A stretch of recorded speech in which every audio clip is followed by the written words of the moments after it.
Bom dia, igreja!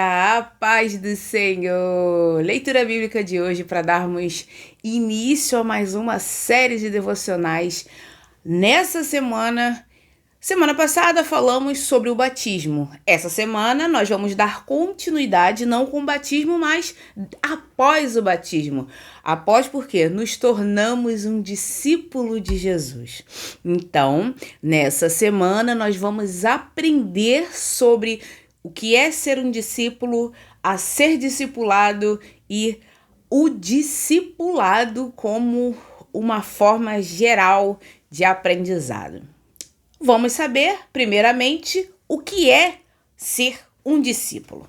No dicionário, a definição é aquele que recebe ensino de outro. Pode ser indivíduo que segue as ideias ou doutrinas de um mestre, escola ou um pensador. Do latim discípulos, que deriva de dicere, aprender, está diretamente ligado à palavra disciplina. Sentido comum, aluno, aprendiz, seguidor de uma corrente filosófica ou até mesmo artística. Já nas escrituras sagradas, na Bíblia, o termo grego utilizado é matestes. Ele carrega um peso muito maior do que simplesmente ser um estudante. O significado no grego de matestes, no contexto do Novo Testamento, ser um discípulo não era apenas acumular conhecimento teórico em uma sala de aula. Era um relacionamento de aderência total ao nosso mestre, a quem aprendemos e do que aprendemos. Aprendizado por convivência. O discípulo ele não apenas ouvia o mestre, ele vivia como o mestre. Comia como o mestre e observava como o mestre reagia a cada situação da vida. Imitação. Objetivo final de Matestes era tornar-se exatamente como seu mestre. Não se tratava de passar em uma prova, mas de ter o caráter transformado. Caramba, quanta informação! Característica do discípulo bíblico, o vínculo do amor. Jesus disse que o sinal definitivo do seu discípulo é o amor prático pelos outros. Nisto, todos conhecerão que sois meus discípulos, se tiverdes amor uns com os outros, como descrito em João 13:35. Frutificação. O discípulo é aquele que permanece na videira, Jesus, e por isso produz frutos de caráter e boas obras, João 15, versículo 8. Multiplicação. Um discípulo bíblico é chamado para fazer novos discípulos, Mateus 28:19. O ciclo só se completa quando o aprendiz começa a ensinar outras pessoas. Caramba, quanta coisa aprendemos sobre discípulo. O que é ser discípulo? Discípulo no dicionário é aprender com alguém. Já no termo bíblico é se tornar como esse alguém. Nós, como servos e discípulos de Jesus, Jesus já não nos chama mais de servos, mas de amigos. Ser discípulo de Jesus é deixar de ser chefe da sua própria vida e se tornar um aprendiz do reino. Enquanto o dicionário diz que você é discípulo se conhecer o que o mestre diz, a Bíblia diz que você é discípulo se você fizer o que o mestre faz. É a transição do saber para ser. Ser como Cristo não é só aprender de Cristo, mas ser também como Ele. Esse nosso estudo ele foca no custo e no caminho do discipulado. Ser um discípulo, ele vai além de ser um crente. Envolve imitação, renúncia e um compromisso diário de seguir os passos de Jesus. É a transição de quem apenas recebe para quem caminha junto. Ou seja, quando nos tornamos discípulos de Cristo, deixamos de ser apenas ouvintes para também praticantes. Que maravilha! Nós achamos muitas das vezes que ser discípulo é apenas aprender os ensinamentos de Jesus. E vai muito além disso. Nós, como discípulos, nós aprendemos, nós vivemos e principalmente exercitamos tudo que o nosso mestre fez de bom para a vida dos outros. E além de aprender, também vamos ensinar a outras pessoas. O discípulo ele começa como um chamado para aprender e imitar. No grego original, matestes, significa aprendiz. Ser discípulo não é apenas sobre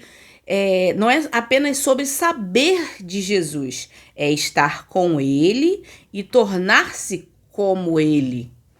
Tornar-se, ser como Cristo. Tem um louvor que a gente canta que é ser como Cristo, ser como Cristo.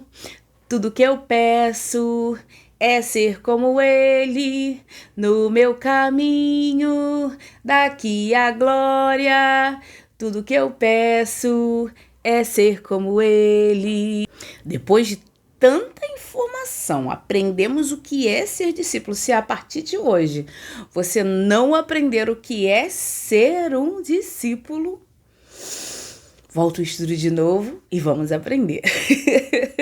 Porque na nossa vida a gente aprende todos os dias. E a ser discípulo mais ainda, aprendemos mais ainda. Aprender a ser como Cristo. Vamos aos nossos versículos chaves de ser discípulo e como ser discípulo, porque nós somos chamados para um propósito e esse propósito é maior do que a gente mesmo. Vamos lá? Vamos começar com Mateus 4, versículo 19, o chamado para a missão. Sigam-me, disse Jesus, e eu os farei pescadores de homens. O imperativo sigam-me era o convite padrão de um rabino para seus alunos. No entanto, Jesus inverte a lógica. O aluno não busca o mestre escolhe os seus alunos. O termo farei indica um processo de transformação. A identidade anterior, pescadores de peixes, é redirecionada para um propósito eterno, pescadores de homens. Aqui o resumo do capítulo 4. Jesus é tentado no deserto pelo diabo após 40 dias de jejum. Ele vence através da palavra. Em seguida, inicia seu ministério da Galileia. Convoca os seus primeiros discípulos e começa a realizar curas e pregações, atraindo multidões. Em nosso trabalho, em nossa casa, em uma fila de banco, o seu chamado ele é influenciar pessoas para o reino. Jesus não te chama pelo que você é, mas pelo que ele pode fazer através de você, se você decidir segui-lo. Nunca se trata de nós, mas sim do que Deus, do que Jesus pode fazer através da gente. Eu, durante muito tempo da minha vida, eu queria resolver as coisas por minha própria força. Eu queria tomar as minhas decisões, eu queria fazer que tudo desse certo. E todas as vezes que eu colocava as minhas mãos para tentar dar certo, nada dava certo. A partir do momento que eu decidia orar ao Senhor e entregar a Ele, pedir a Ele força, sabedoria, discernimento, Ele me ajudava de uma forma surreal, extraordinária. Jesus cuida de tudo na minha vida. Eu não faço mais nada se não for pela vontade do meu mestre. Então, durante muito tempo na minha vida, eu busquei resolver as coisas do meu jeito, fazer as coisas da minha forma, agir de acordo com aquilo que eu entendia que era bom, sendo que Deus e Jesus têm um plano traçado. E é aquilo, quando eu coloco Jesus na frente, Ele cuida de todo o percurso. Então eu não preciso, muitas das vezes, me preocupar em como vai acontecer. Eu só preciso me preocupar em exercitar o que Ele me pede para eu fazer. E isso é extraordinário. Ontem eu terminei de ver a série Davi. A Casa de Davi, a segunda temporada. E uma coisa me chamou muita atenção. A fé que Davi tinha em Deus, a fé que Davi depositava em Deus, a confiança que Davi depositava em Deus e que ele tirava o peso das suas costas, ele simplesmente fazia. Se ia dar certo ou não, era com Deus, mas ele fazia. Hoje, nós somos chamados para ser discípulos. E um dos preços de se pagar por ser discípulo é esse: fazer a vontade do nosso mestre, independente da nossa vontade. Isso é muito difícil, mas vale a pena.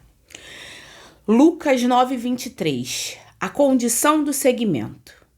Jesus dizia a todos: se alguém quiser acompanhar-me, negue-se a si mesmo, tome diariamente a sua cruz e siga-me. Jesus apresenta 3 condições imperativas: negar-se, renunciar ao controle da própria vontade, tomar a cruz, estar disposto a morrer para o mundo e para o seu próprio ego, e seguir, manter uma caminhada constante. O advérbio diariamente é exclusivo de Lucas, enfatizando que o discípulo não é um evento único, mas uma decisão renovada a cada manhã. Todas as vezes que eu levanto da minha cama, eu levanto decidida a fazer a vontade do meu mestre. Eu levanto decidida a tomar a minha cruz. Eu levanto decidida a seguir a Cristo Jesus. Eu levanto decidida a negar a mim mesmo. O mais difícil é o negar a mim mesmo. Porque tenho vontades, tenho desejos, tenho necessidades. E quando Deus diz não, será que estou pronta a ouvir o não de Deus? Isso para mim foi e não vou dizer que não é muito difícil. Negar a mim mesmo, minhas próprias vontades, os meus próprios desejos, a minha própria incapacidade humana é muito difícil. Mas a cada dia tem valido a pena deixar e negar a mim mesmo para seguir a um propósito maior, que não é o meu, mas sim o de Deus. O capítulo 9, um resumo dele diz o seguinte: Jesus envia os 12 apóstolos, realiza a multiplicação dos pães e peixes, é transfigurado no monte e cura um menino com o espírito impuro. O capítulo foca na identidade de Jesus e no custo real de segui-lo. Aplicação: tome a sua cruz hoje ao escolher a paciência ao invés da ira e a vontade de Deus ao invés dos seus impulsos, das suas necessidades. Muitas das vezes temos que negar até mesmo nossas necessidades fisiológicas, nossas vontades mais íntimas em prol de agradar ao nosso Senhor e fazer a vontade dele. O discípulo acontece nas pequenas renúncias diárias, no hoje não, por hoje não, hoje eu não vou beber, hoje eu não vou pecar, hoje eu não vou fofocar, hoje eu não vou falar mal do meu irmão, hoje eu não vou fazer maldades. É o hoje. A chance de fazer o que é certo começa hoje. Assim que eu abro meus olhos e eu amanheço, fazer a vontade de Deus é uma necessidade e não uma obrigação, como muitos pensam. O crente é besta, o crente é bobo, ele deixa de fazer as coisas em prol de umas meias verdades aí.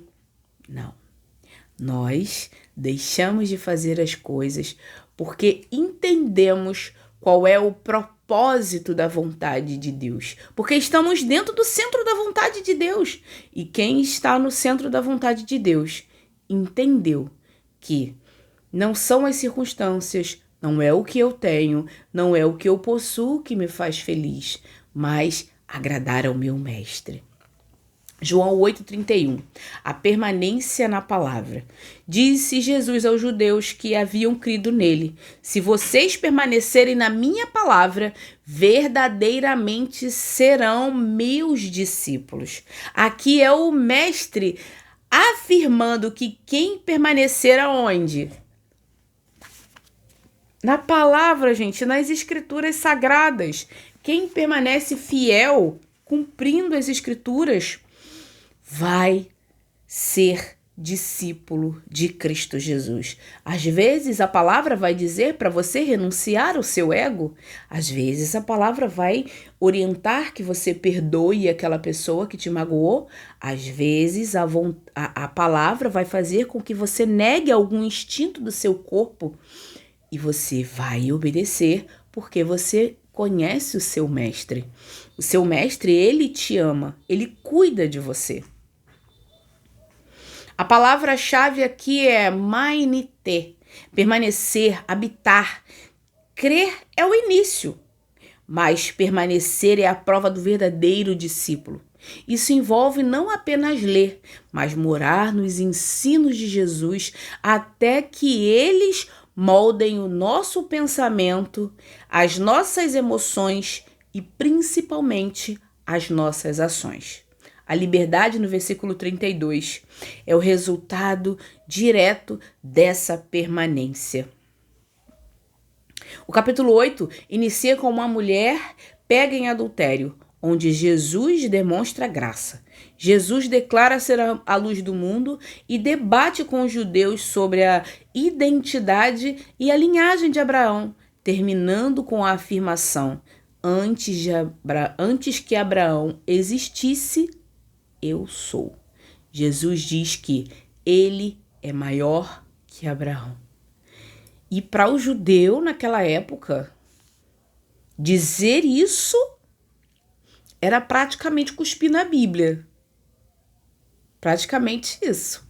Nos dias de hoje, a gente tacar fogo na Bíblia e dizer que a Bíblia é uma mentira. Então, você imagina Jesus enfrentando hoje em dia. Se a gente fala alguma coisa que foge do pensamento do outro, o outro falta pouco comer a nossa cara por causa de opinião diferente. Imagina quando eles tinham todo um contexto onde eles esperavam um Messias e esse Messias, para eles, seria um guerreiro que viria com espada na mão, como Davi, que viria para poder restaurar o reinado, o domínio de Israel, e sendo que Jesus e os profetas em momento nenhum disseram isso. O reino de Deus, o reino que Deus estabelece, a nova Israel, a nova Jerusalém, é um reino superior ao reinado humano. O reinado humano tem tempo de validade.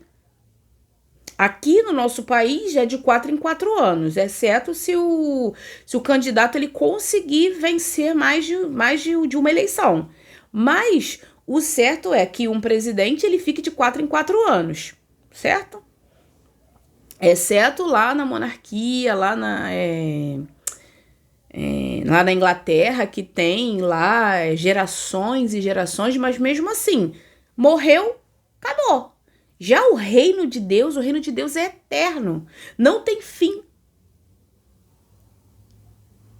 Quando Jesus voltar, ele vai vir resgatar a igreja para a gente continuar o que a gente já vive o reino aqui.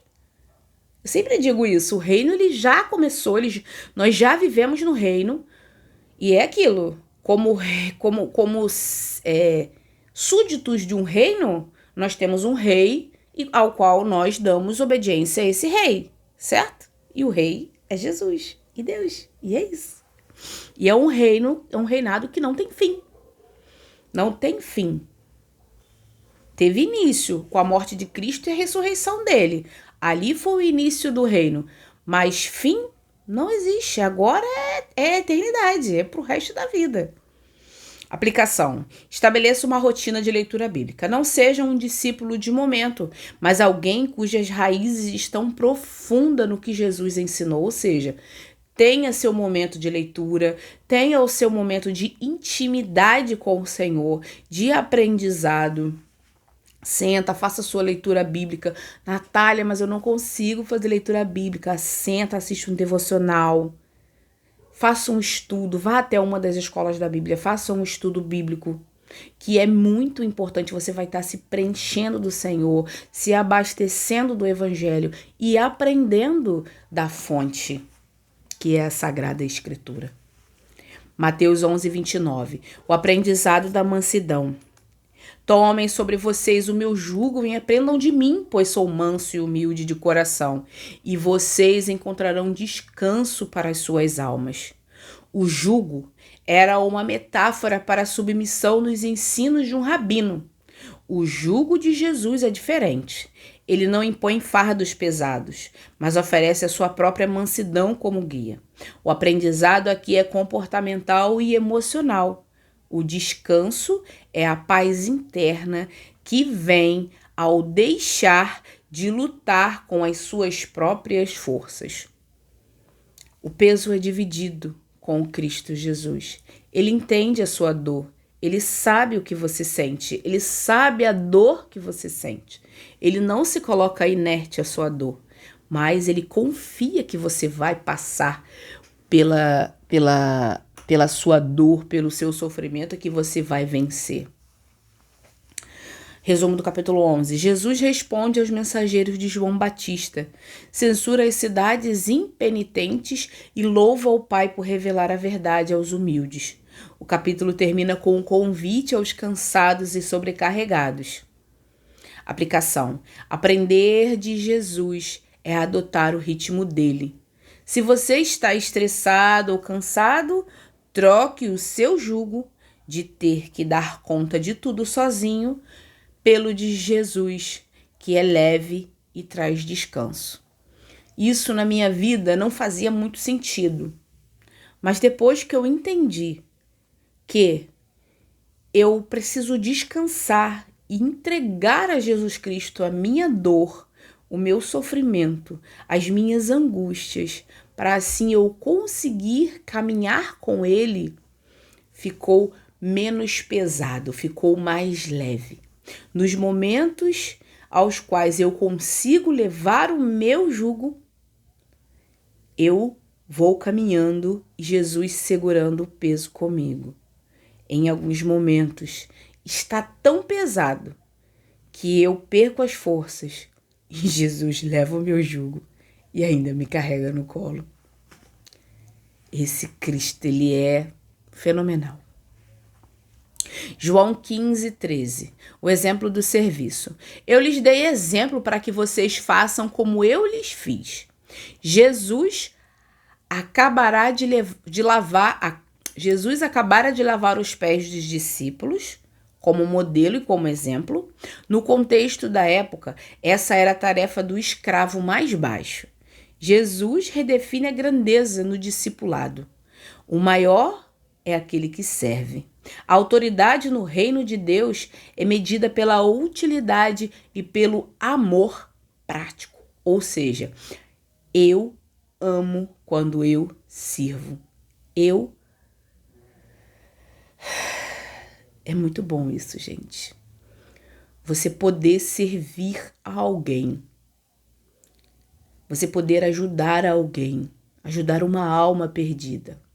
Ajudar uma alma que precisa, que necessita da sua ajuda.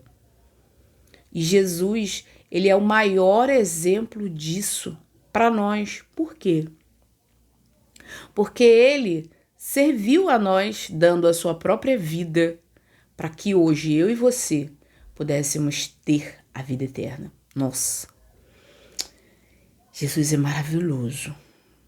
Resumo do capítulo 13. Jesus lava os pés dos discípulos durante a última ceia e prediz a traição de Judas e dá o novo mandamento, que os discípulos se amem uns aos outros como ele os amou.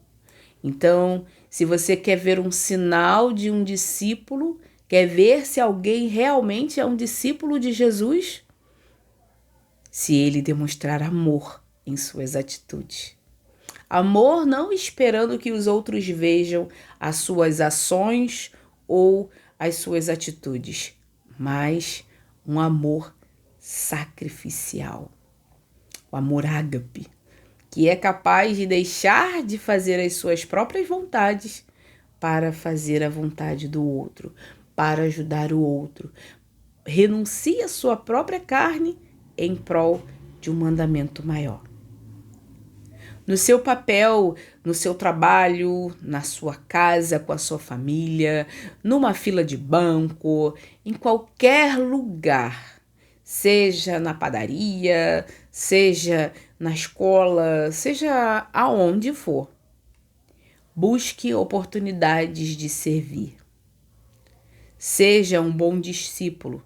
O discípulo ele está disposto a lavar os pés daqueles que estão sob os cuidados e agindo com habilidade e humildade. Lucas 14:33. A prioridade absoluta. Da mesma forma, qualquer de vocês que não renunciar a tudo que possui não pode ser meu discípulo.